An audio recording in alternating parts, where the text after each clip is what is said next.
Sa wakas mga idol, ito na ang part 3 sa ating Ito ginawa na pala mga idol yung mga idol, cabinet na mga idol, stante na ginawa ko mga idol. tapos Matatapos na, tapos hindi linagay ko ko na may lang. mga idol pinturahan kasi yung paninda ko mga idol, Ito na lang to siguro muna pinturahan. yan, sunod na lang pinturahan pa. Maglagay na lang kulang mga idol.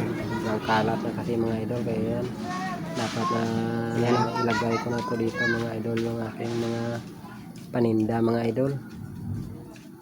Yan, mga 2 araw at 3 araw ko din natapos mga idol.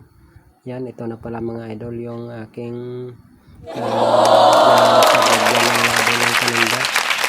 Yan ang mga idol ang kanyang mga idol, ang kanyang view sa natapos na yan mga idol na paglagyan na ng paninda. Yan o.